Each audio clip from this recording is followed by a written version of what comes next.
श्री शिवाय नमस्तुभ्यम। दोस्तों श्री शिव पुराण महात्म्य का पहला अध्याय मैं सुनाने जा रही हूँ। आप लोग श्रवण कीजिए। भावाविधमग्नम दीनम माँ समुंदर भावाड़वात क्रम ग्राह गृहीतांग दासोहम तव शंकर।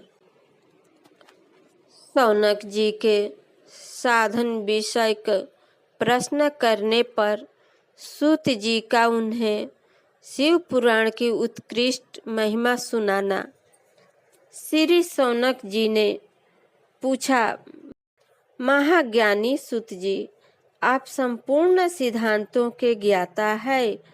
प्रभु मुझसे पुराणों की कथाओं के सारत्व का विशेष रूप से वर्णन कीजिए।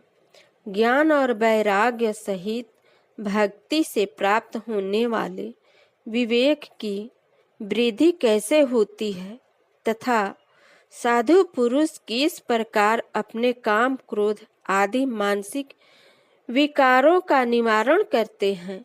इस घोर कली काल में जीव प्रायः आसुर स्वभाव के हो गए हैं। उस जीव समुदाय को शुद्ध देवी संपत्ति से युक्त बनाने के लिए सर्वश्रेष्ठ उपाय क्या है? आप इस समय मुझे ऐसा कोई शाश्वत साधन बताइए जो कल्याणकारी वस्तुओं में भी सबसे उत्कृष्ट परम मंगलकारी हो तथा पवित्र करने वाले उपायों में भी सर्वोत्तम पवित्र कारक उपाय हो। तात वह साधन ऐसा हो जिसके अनुष्ठान से शीघ्र ही अंतकरण की विशेष शुद्धि हो जाए तथा उसमें निर्मल चित्त वाले पुरुष को सदा के लिए शिव प्राप्ति हो जाए। सूत जी ने कहा, मुनि श्रेष्ठ शौनक, तुम धन्य हो, क्योंकि तुम्हारे हृदय में पुराण कथा सुनने का विशेष प्रेम एवं लालसा है। इसलिए मैं शुद्ध बुद्धि से विचारक तुमसे परम उत्तम शास्त्र का वर्णन करता हूँ।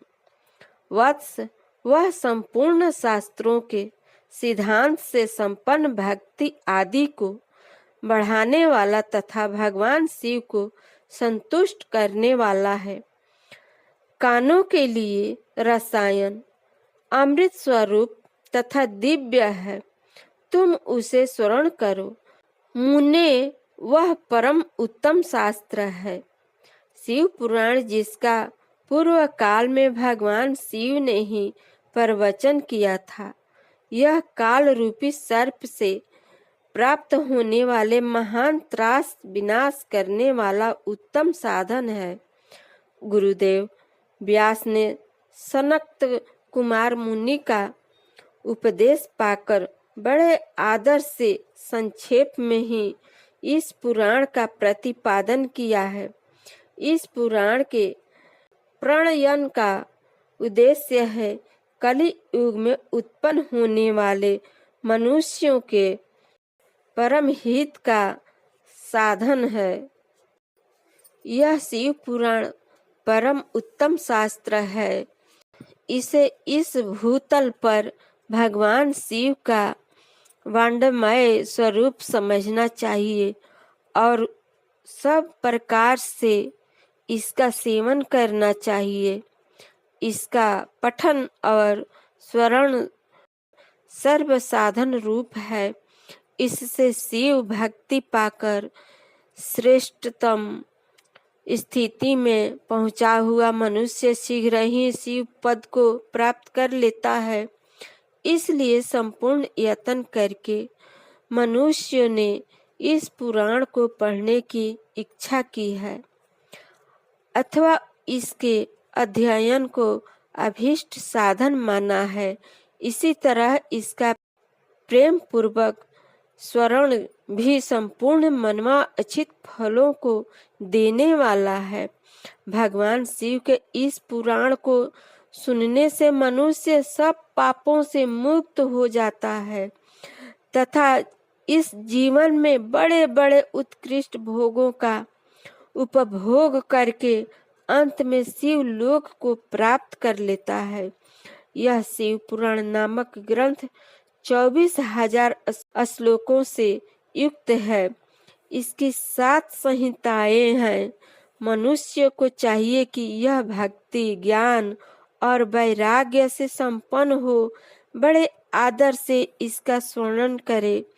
7 संहिताओं से युक्त यह दिव्य शिव पुराण पर ब्रह्मा परमात्मा के समान विराजमान है और सबसे उत्कृष्ट गति प्रदान करने वाला है। जो निरंतर अनुसंधान पूर्वक इस शिव पुराण को वांचता है अथवा नित्य प्रेम पूर्वक इसका पाठ मात्र करता है, वह पुण्यात्मा है, इसमें संशय नहीं है। जो उत्तम बुद्धि वाला पुरुष अंत काल में भक्ति पूर्वक इस पुराण को सुनता है, उस पर अत्यंत प्रसन्न हुए भगवान महेश्वर उसे अपना पद धाम प्रदान करते हैं। जो प्रतिदिन आदर पूर्वक इस शिव पुराण का पूजन करता है, वह इस संसार में संपूर्ण भोगों को भोग कर अंत में भगवान शिव के पद को प्राप्त कर लेता है। जो प्रतिदिन आलस्य रहित हो, रेशमी वस्त्र आदि के वेष्टन न से इस शिव पुराण का सत्कार करता है, वह सदा सुखी होता है। यह शिव पुराण निर्मल तथा भगवान शिव का सर्वस्व है। जो इह लोक और परलोक में भी सुख चाहता हो, उसे आदर के साथ प्रयत्न पूर्वक इसका सेवन करना चाहिए। यह निर्मल एवं उत्तम शिव पुराण धर्म, अर्थ, काम और मोक्ष रूप चारों पुरुषार्थों को देने वाला है। अतः सदा प्रेम पूर्वक इसका स्मरण एवं विशेष पाठ करना चाहिए। श्री शिवाय नमस्तुभ्यम। दोस्तों श्री शिव पुराण महात्म्य का पहला अध्याय संपन्न हुआ।